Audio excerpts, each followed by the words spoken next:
With less than a month now before his annual report to the city, Police Chief Pete Kearns talks about the state of crime in Eugene and his thoughts on the handling of the U of O men's basketball rape investigation. KZI 9 News anchor Bob Shaper spoke with the chief as part of our new monthly update. A neighborhood with the most chronic property crime problem is the West University neighborhood. Students don't seem to be as careful about locking doors and windows, and better than 80% of burglaries in Eugene occur when the suspect goes in through an unlocked door or window. As Eugene Police Chief Pete Kearns prepares his annual report to the City Council, he's already identified some of the key talking points for the last fiscal year.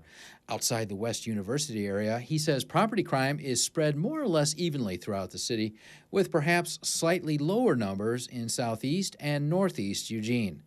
Meanwhile, street crimes such as drug use, trespassing, shoplifting, etc., happen mostly in the midtown of downtown Eugene, along with its core. Which is typical in most communities. That's not unusual to Eugene, and it's also why we've put so many resources down there. As for violent crime, Kearns says it's been low in Eugene for many years, and there was no change last year, with a few exceptions. There has been a marginal but steady increase since 2008 in assaults, low-level assaults, and it looks like that might be related to domestic violence.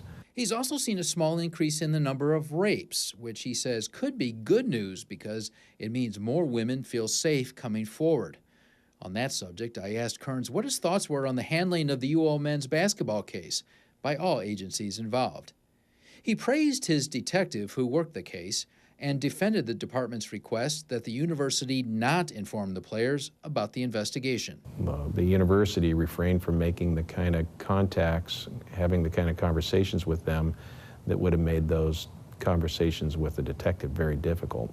True, but was it safe for other students to have the alleged suspects walking around campus for weeks unsupervised? It's true that that's a tough balance to strike, but it happens all the time in sexual assault cases. It's a choice we have to make over and over. The chief's report is expected to be released within the next 30 days. In Eugene, Bob Shaper, KZI 9 News.